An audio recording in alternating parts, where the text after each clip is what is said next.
1500 سالہ میلاد النبی صلی اللہ علیہ وسلم کی تقاریب کا سلسلہ جاری و ساری ہے۔ پورے عالم دنیا کے اندر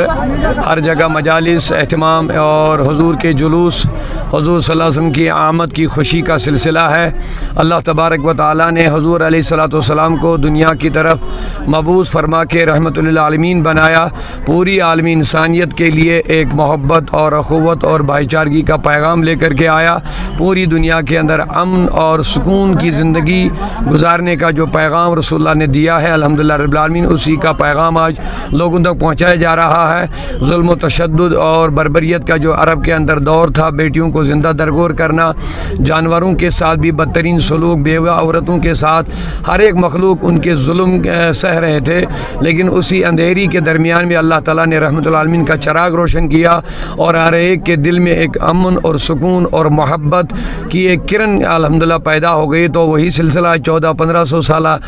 میلاد، جو 1500 سال گزر بھی گئے، لیکن الحمدللہ دن بدن اللہ کے وعدے کے مطابق وَرَفَعْنَا لَكَ ذِكْرَكَ، اے نبی میں نے تیرے ذکر کو، ہم نے تیرے ذکر کو بلندی عطا فرمائی ہے۔ تو آپ دیکھ رہے ہیں الحمدللہ رب العالمین پوری دنیا کے اندر آج سوشل میڈیا کے ذریعے سے، انٹرنیٹ کے ذریعے سے ہمیں خبریں موصول ہوئی۔ دنیا کا کوئی کونا نہیں ہے جہاں پر آپ عاشقان رسول اپنے نبی کے تئیں محبتوں کا بھرپور مظاہرہ کر رہے ہیں، اور ضرورت اس بات کی ہے ان مجالس کا ذکر کرنے کے ساتھ ساتھ حضور کا ذکر جو بلند ہے ہی الحمدللہ رب العالمین اپنے لیے سرمایہ ہے، ہم اگر مومنین وہ ذکر کریں، اور ساتھ ساتھ میں رسول اللہ کی تعلیم اور ان کی اطاعت پر چلنے کی بڑی ضرورت ہے موجودہ دور میں۔ خاص کر آج منشیات ہے، بے حیائیاں ہیں، برائیاں ہیں، اور آپ دیکھ رہے ہیں کتنے ہمارے سماج میں ایسے کام دن بدن رونما ہو رہے جو شرمناک ہیں اور افسوسناک ہے۔ ان سارے چیزوں سے اگر بچنا ہے تو حضور کی غلامی ہمارے لیے بہت ضروری ہے۔ اسی میں ہمارے نوجوان طبقہ جو ہے اگر وہ حضور کی غلامی میں آ جائے، ان کی زندگی دنیا اور آخرت میں بھی خوشحال ہو جائے گی انشاءاللہ۔ مولانا صاحب، اب انتشار کی بات پھیلائی جا رہی ہے، خاص طور پر کشمیر کے اندر، چاہے وہ درگاہ کا معاملہ پیش آیا ہے،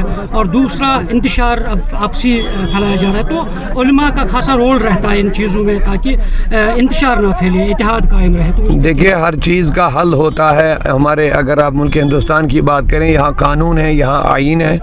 تو لہٰذا میری گزارش ہے کہ قانون اور آئین کے دائرے میں ہر مسئلے کا حل ہو سکتا ہے۔ جہاں تک شریعت کا تعلق ہے تو شرعی تقاضوں کو ہمیں بحیثیت مسلمان ہمیں پہلے ان کا لحاظ رکھنا بہت ضروری ہے،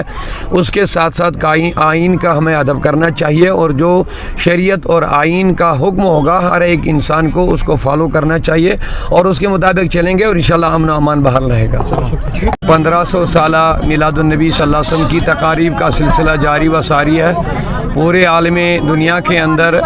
ہر جگہ مجالس اہتمام اور حضور کے جلوس، حضور صلی اللہ علیہ وسلم کی آمد کی خوشی کا سلسلہ ہے۔ اللہ تبارک و تعالیٰ نے حضور علیہ الصلوۃ والسلام کو دنیا کی طرف مبعوث فرما کے رحمت للعالمین بنایا۔ پوری عالمی انسانیت کے لیے ایک محبت اور اخوت اور بھائی چارگی کا پیغام لے کر کے آیا۔ پوری دنیا کے اندر امن اور سکون کی زندگی گزارنے کا جو پیغام رسول اللہ نے دیا ہے، الحمدللہ رب العالمین اسی کا پیغام آج لوگوں تک پہنچایا جا رہا ہے۔ ظلم و تشدد اور بربریت کا جو عرب کے اندر دور تھا، بیٹیوں کو زندہ درگور کرنا،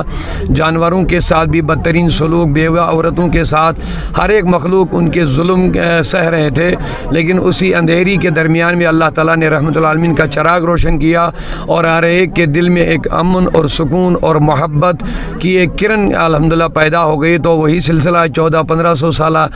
میلاد، جو 1500 سال گزر بھی گئے، لیکن الحمدللہ دن بدن اللہ کے وعدے کے مطابق وَرَفَعْنَا لَكَ ذِكْرَكَ، اے نبی میں نے تیرے ذکر کو، ہم نے تیرے ذکر کو بلندی عطا فرمائی ہے۔ تو آپ دیکھ رہے ہیں الحمدللہ رب العالمین پوری دنیا کے اندر آج سوشل میڈیا کے ذریعے سے، انٹرنیٹ کے ذریعے سے ہمیں خبریں موصول ہوئی۔ دنیا کا کوئی کونا نہیں ہے جہاں پر آپ عاشقان رسول اپنے نبی کے تئیں محبتوں کا بھرپور مظاہرہ کر رہے ہیں، اور ضرورت اس بات کی ہے ان مجالس کا ذکر کرنے کے ساتھ ساتھ حضور کا ذکر جو بلند ہے ہی الحمدللہ رب العالمین اپنے لیے سرمایہ ہے، ہم اگر مومنین وہ ذکر کریں، اور ساتھ ساتھ میں رسول اللہ کی تعلیم اور ان کی اطاعت پر چلنے کی بڑی ضرورت ہے موجودہ دور میں۔ خاص کر آج منشیات ہے، بے حیائیاں ہیں، برائیاں ہیں، اور آپ دیکھ رہے ہیں کتنے ہمارے سماج میں ایسے کام دن بدن رونما ہو رہے جو شرمناک ہیں اور افسوسناک ہے۔ ان سارے چیزوں سے اگر بچنا ہے تو حضور کی غلامی ہمارے لیے بہت ضروری ہے۔ اسی میں ہمارے نوجوان طبقہ جو ہے اگر وہ حضور کی غلامی میں آ جائے، ان کی زندگی دنیا اور آخرت میں بھی خوشحال ہو جائے گی انشاءاللہ۔ مولانا صاحب، اب انتشار کی بات پھیلائی جا رہی ہے، خاص طور پر کشمیر کے اندر، چاہے وہ درگاہ کا معاملہ پیش آیا ہے،